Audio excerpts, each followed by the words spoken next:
doing this new segment. It's called Ana, Llévame Contigo, and that means Ana, take me with you. I woke up and said, let's raise turkeys. So I have to tell you that.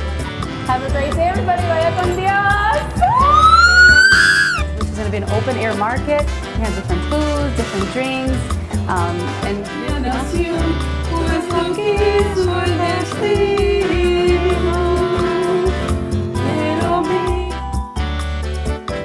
welcome to a special edition of the Ana Show. I can hardly believe it myself. We are ice fishing. We're actually standing on top of Pymatuning Lake.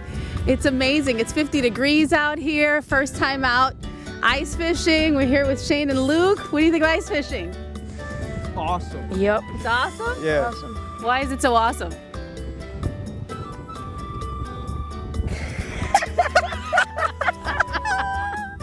Why is it so awesome?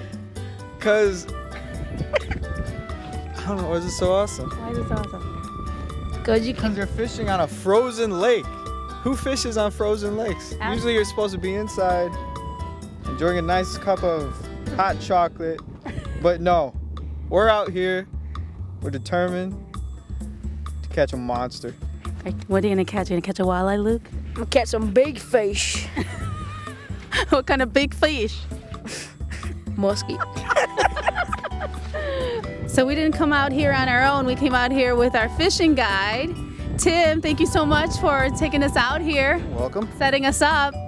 How you doing? Are you guys enjoying yourself so far? Oh my gosh, this is a blast. It's 50 degrees. It's starting to cool off now that the sun's starting to set, but yeah, it was a nice day. So should we be concerned that it's 50 degrees and we're on a lake? No, this ice is very good. It's nice, clean ice. Not a lot of cloudiness to it. It's clear, good clear ice. So 6 to 8 inches, we're good. Alrighty. So what are you looking for? What are you trying to catch? Walleye. All right. So yesterday you were out here and you caught some fish. Yes. Some pigs, as my sons would say. Yes, they were very nice fish. Caught a 1 8-pounder, a 6-pounder, and two probably 2.5, 3-pounders. Wonderful. So it's so nice to have the family out here and get out in the outdoors, don't you think? Oh yeah, it's great to involve the kids, get them in the outdoors, get them into the fishing. Not bouncing off the wall. Bouncing off the walls in the wintertime. A nice day like today, you got to get them outside. Absolutely. So you set us up really nice. So you have it's called a shanty? Yep. All right, tell us about your cool setup. This is so exciting. Well, what I do is I usually try to drill 3 holes, put a fish finder in the middle, and each person can fish on either side of the fish finder. All right, you set us up nice. You have a heater here. It's nice and toasty in here. Yep. It's like being in the Caribbean. Tahiti. Tahiti. So this is a fish finder right there. How much does a fish finder like that cost? That one's close to 500. Okay, all right. You can get some cheaper models for about the cheapest model you can get is about $250. Most of them range somewhere between the $400 and $500 range. So what's the correct way? Am I doing this? You said to give me some direction here, instruction, because it's different than regular fishing, Basically, correct? what you want to do is you want to jig the rod and hit the bottom each time with the lure. And that's what using the fish finder does, is let you know when that lure is really close to the bottom. You can follow it up and down on the flasher. Okay. You're basically doing the right thing. What you want to do is when you see a fish come into the fish finder, into the flasher, you want to make sure that you hold it still or move it up away from the fish and see how aggressive the fish is. If the fish is aggressive, he'll chase it up. And then a lot of times you'll stop it and sit there and just very, very lightly twitch it, and that's when the fish will usually grab it. Sometimes they'll just come right in when you're sitting there jigging it, and they'll just hit it right away. Bam. You won't even mark them. You'll just, all of a sudden you'll have dead weight on your rod. And it's not a big hit, it's just a tap, you said, right? Usually it's just a tap. It's when you lift you have the dead weight. Most people call it, think it's a big hit, but it's more of just the fish grabbed it and you're lifting however heavy the fish is, a 2-pound or a 10-pound. Oh my goodness. So you're basically jigging probably a 3/8 ounce jig right now, and the jig turns into 8 pounds when you catch a walleye. Oh my goodness. Well, I don't know. Maybe I'll catch a fish or the boys will catch a fish. I hope someone does. The bite was really good last night, right before dark, and the bite this morning was good. It was just they were real finicky. They weren't hitting good. They were grabbing it and letting go of it real quick. And never really had a good hookup in the morning this morning. They're sneaky. Yeah, pretty much. All right, well, hopefully coming up later on in the show, we will catch some fish. Yep, hopefully get some walleye. That's right. It's about that time, about another half hour probably. All right, exciting. Elizabeth Image Unisex Salon, where looking good is understood. Cleveland's first Hispanic female barber entrepreneur, and she does my hair every week. Her team does hair, updos, eyebrows, pedicures, and will do your makeup for that special occasion. Elizabeth Image Unisex Salon, located at 4355 Ridge Road in Brooklyn, Ohio. You can contact her and her staff at 216-961-4441. ElizabethImage.com. Bienvenidos a Caribe. Welcome to Caribe Bake Shop. Aquí estamos ubicados en el mismo lugar, la 2906 Fulton Road. Here we have served two of our most popular platters. They're both $10.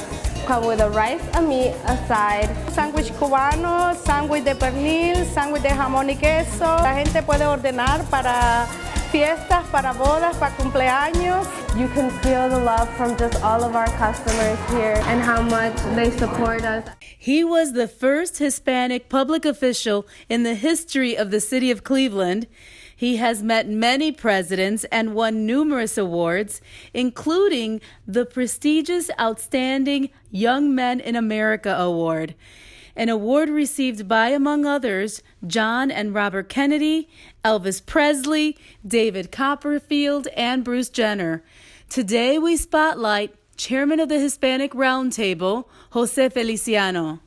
Okay, I was born in Puerto Rico. I don't know where you know Puerto Rico is all right, and yeah. So in the south of Puerto Rico, the second largest city is called Ponce. I'm not from there. All right, I'm from Yauco, Y-A-U-C-O, or as my people say, Jauco. All right, so I'm a jíbaro terminado. I'm, quite frankly, I'm a hillbilly from the hills of Jauco, and I came to Cleveland at age 2. And lived on the west side, and so I have been in Cleveland more or less for 65 years, and most of my life has been within about 5-mile radius of here. I went to law school at Cleveland State University. I was a legal services lawyer on the near west side. I grew up on the near west side in St. Patrick's Parish. Then I practiced initially as a legal aid lawyer on Lorain and Fulton, and then as a public defender in the Justice Center. Then I was the chief prosecuting attorney for the city of Cleveland. That was also in the Justice Center. And then when I went into private practice, I was on 9th Street for 30 years. And from my office on the corner of 30th and the 30th floor, I could look over to the narrow west side. I could almost see my house. So most of my life has been here. It's been in Cleveland, and I've loved it. Cleveland's been very good to me. At that time, I was appointed chief prosecuting attorney for the city of Cleveland. I was 29 years old. George Voinovich, now deceased, the man who became mayor, governor, senator of Ohio, the most honorable public official I've ever met in my life, appointed me chief prosecuting attorney for the city of Cleveland.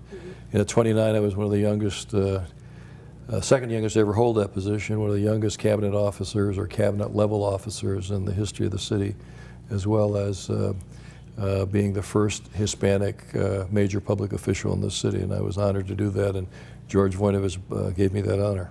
So you've come a long way from the being a hillbilly from Puerto Rico. Are you kidding me? And I have a picture, I wish I had brought that with me. There's a picture of me in a barrel with a dirty white shirt with a smirk on my face that I had prominently in my offices, and I would look at that picture whenever I thought I was getting a little bit too big for myself to remind me of all the goodness that God has given me.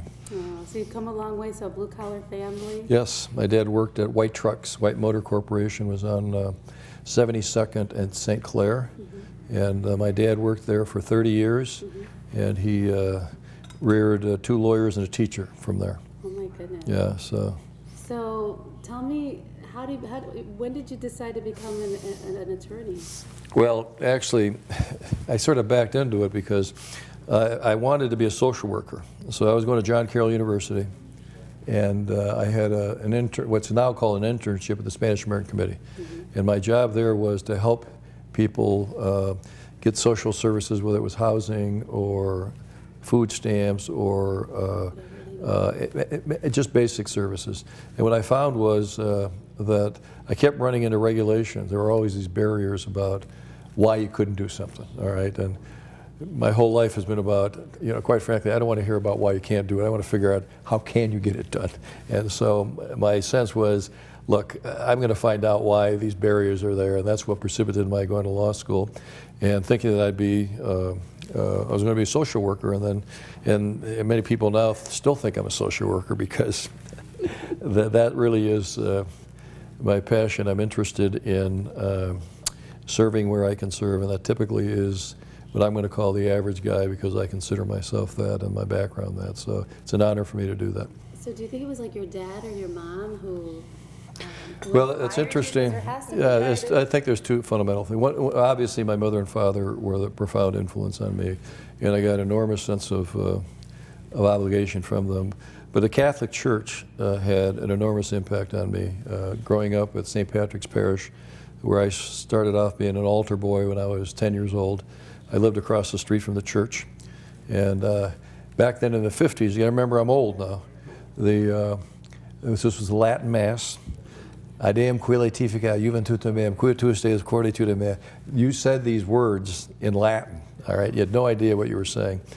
And so back then in the 50s, it was 6:30, 7:30, and 8:30 Mass, all right? And when you're the low man on the totem pole, me, and I lived across the street from the church, you get the 6:30 Mass, all right? Now, I was so, had such a sense of duty on this thing that I would sometimes, I'd be there first before the priest, and I would go knock on the rectory and say, hey, we got to get going here because we have to, we got to prepare the church, you got to light the candles, you got to get the wine, the cruets and all that.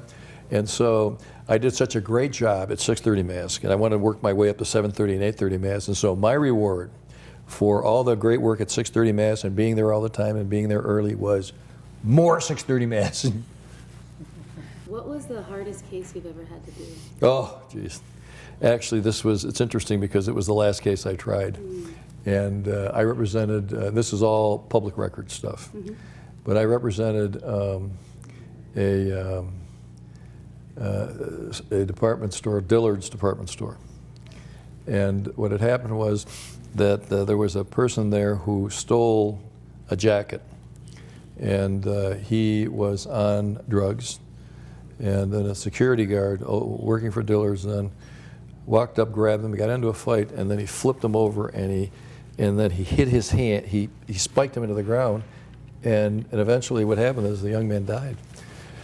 So that was my case, and our employee, this Dillard's guy, was charged with manslaughter, and he went to the penitentiary. And then a very flamboyant lawyer came down from Michigan, whose name I won't say because I wasn't particularly fond of him. And we tried this lawsuit, and the facts just get worse and worse. And as it turned out, the security guard had been terminated. And guess what for? Before. Excessive force, right? They brought him back? And then they hired him. And then, so we're doing the depositions, and they had to bring him back from prison so that we could do the depositions to prepare for the case.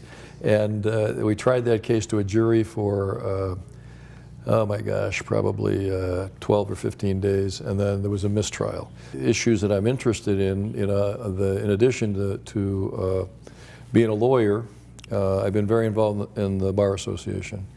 I was the first Hispanic president of Cleveland Bar Association that has over 5,000 members, and so I was honored to do that.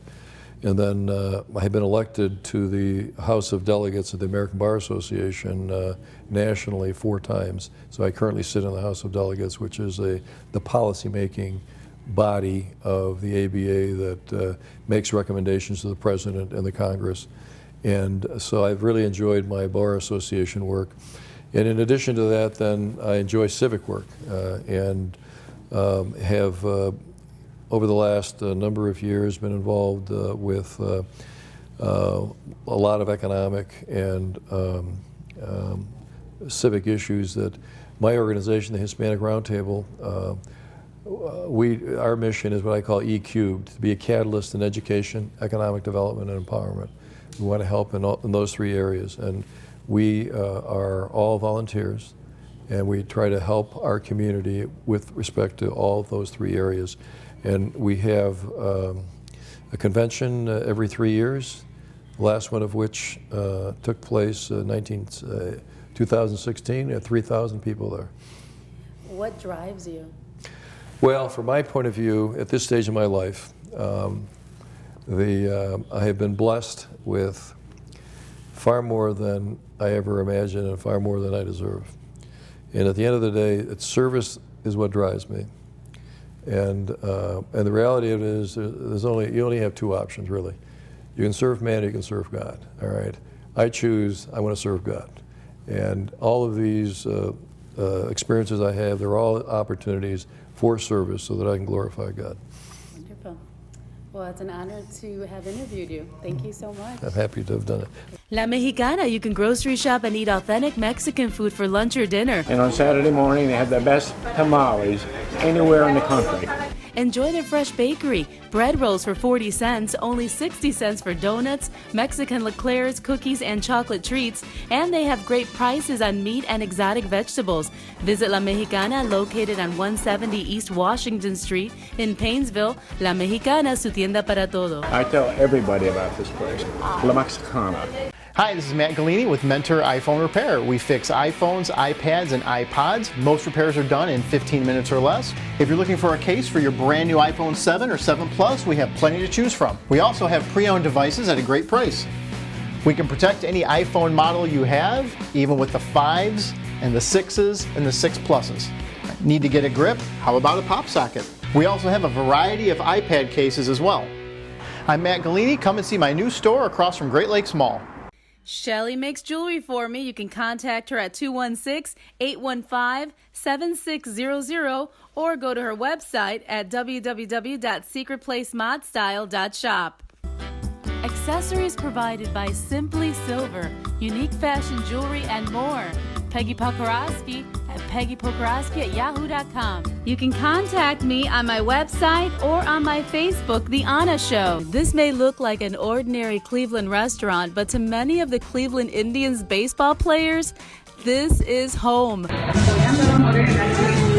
Aquí apoyando a la Morena fuertemente, con su hija, y la Morenita, ya sabes, una comida como es, mira cómo soy ya, mira cómo la chiquita, estoy encendido, así que vengan a apoyar a la Morena.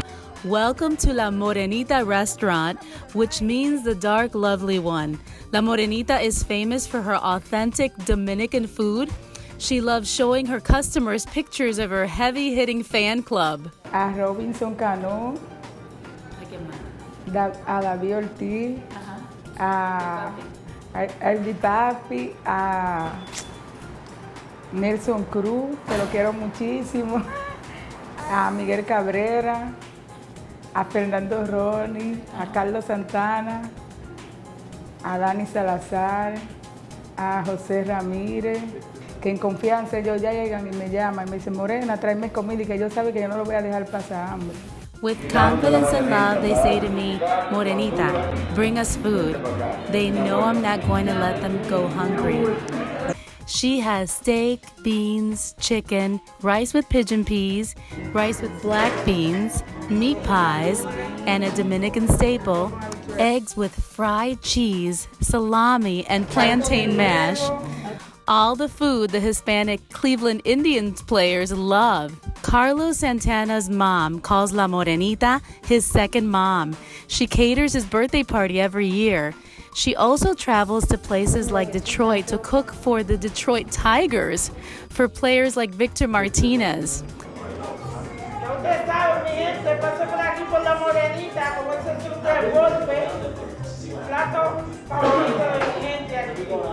One of her closest friends was Cleveland Indians player Andy Marte. His life was tragically cut short in a car accident last year. She keeps a picture of him on the wall to remember him. When Marte would go to the restaurant, he would tell me to ask the other people around me if they were hungry because I will pay for their meals. La Morenita hits a home run with everyone who comes to taste her authentic Dominican food. I thought the food was amazing. I've never really had Dominican food, and I've always been wanting to try it. When I seen that Anna was coming here, I figured, okay, if she was coming here, it had to be good. You know, they usually have the same food that the Hispanics have with a little bit of Dominican touch and everything, and I have to say that everything that I had was amazing. Elizabeth Image Unisex Salon, where looking good is understood. Cleveland's first Hispanic female barber entrepreneur, and she does my hair every week. Her team does hair, updos, eyebrows, pedicures, and will do your makeup for that special occasion. Elizabeth Image Unisex Salon, located at 4355 Ridge Road in Brooklyn, Ohio. You can contact her and her staff at 216-961-4441. ElizabethImage.com. Bienvenidos a Caribe. Welcome to Caribe Bake Shop. Aquí estamos ubicados en el mismo lugar, la 2906 Fulton Road. Here we have served two of our most popular platters. They're both $10. Come with a rice, a meat, a side. Sándwich cubano, sándwich de pernil, sándwich de jamón y queso. La gente puede ordenar para fiestas, para bodas, para cumpleaños. You can feel the love from just all of our customers here and how much they support us. Hi, my name is Amparo Vega. I'm the owner and founder of Original Cleveland Watch Company. If you're a nonprofit or a high school looking for a unique way to fundraise, I can make you lots of money. Give me a call. The time is right to earn hundreds, even thousands of dollars for your fundraiser and show your school spirit. You can make up to $12 profit per watch and showcase your business or non-for-profit. Call now, Original Cleveland Watch Company at 216-905-3715. Hi, I'm Jamie Brinkus. You may remember me as the guy who invented 8-minute abs. A concept that unleashed an explosion of time-sensitive solutions to help you and countless others achieve your fitness goals in a very busy world. Now, starting now, I'm joining forces with Evergreen Wellness. That's right, this time I'm here to put the boom back in the baby boomers. Now I'm proud to be part of Evergreen Wellness, and now you can be too. This is a outdoor adventure. I can hardly believe it myself. We're actually standing on Pymatuning Lake, ice fishing for the first time, here with our sons, my husband, and we're here with the professional fishing guide. Tim, thank you so much for setting us up. Thank you. This is really great fun. It's a good time, no doubt about it. You get out here, like I said, get out, enjoy the weather while it's nice. All right, so let's talk about walleye. What do we see here? Can I come over here? Yep. All right. All right. That was a fish. That was a fish? That was a fish. So what we're doing is we're sitting here with the boys, and they're watching the fish finder and watching their lures on the fish finder. We've marked a couple. Luke has had one hit so far and didn't connect. It's going to happen. It's still early yet. We'll hopefully get them right up here till dark. Guys behind us here just caught a walleye about 5 minutes ago, so I think it's going to happen. And this is a fish finder, right? That's the fish finder. So tell us how different ice fishing is from regular fishing. What do you think? Number one is you're fishing a 8-inch or a 10-inch hole, and you're pretty restricted in your area where you go unless you're going to drill holes every time you move. It's a lot different than doing any other fishing. You got to land on the fish, so you got to be pretty energetic and able to move around. You got to be flexible. And the fish, you said their metabolism slows down in the winter? In the wintertime, yeah, they don't feed as much. Usually you'll get a good bite in the morning, good bite in the evening. During the day, not so much with the walleye.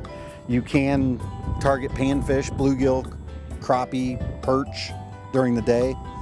Usually have pretty good luck with them during the day. You got to move into shallower water. Right now we're in 15, 16 feet of water. Usually with the crappie and perch and bluegill, you move right into all the way up into 6, 7 foot of water.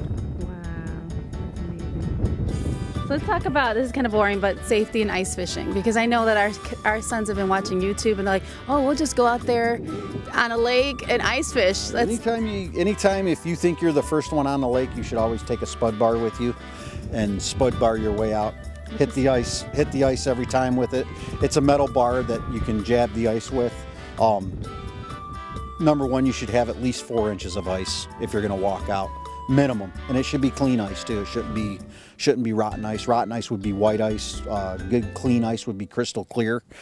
That's basically what we have here is clear ice. A little bit of milk on the top, but when we drill through everything through the core all the way to the water is clean ice. So that's why it's 55 degrees and, Yep. and we're doing well. Yep.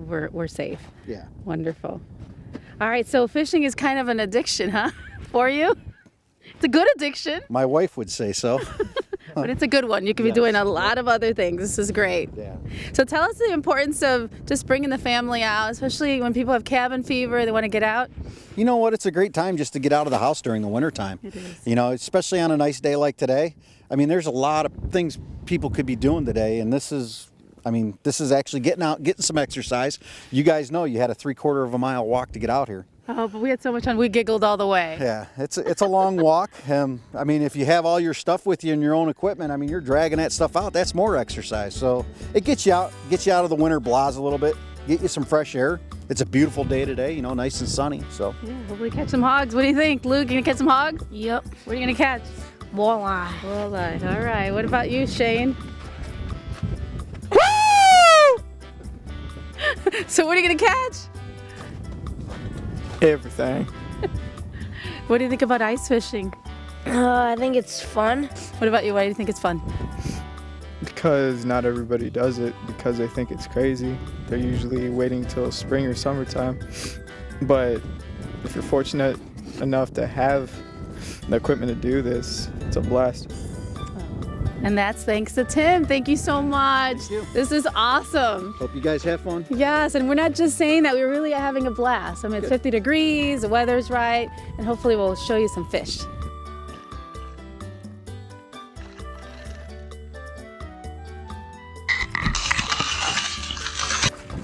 Oh, you got him. Get him out, get him out.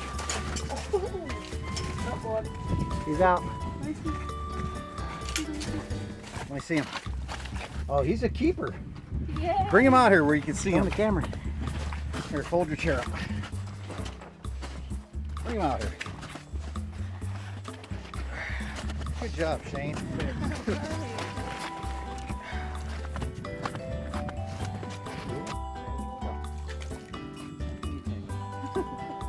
Knew that was going to happen.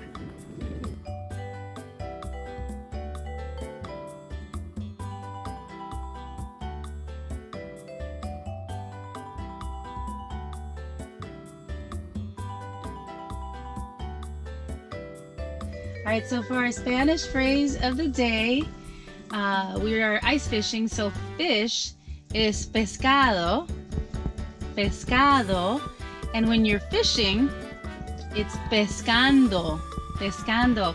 And right now we are pescando, but the fish are acting like pollos. They're acting like chickens because they're not coming up and taking a bait. Vaya con Dios.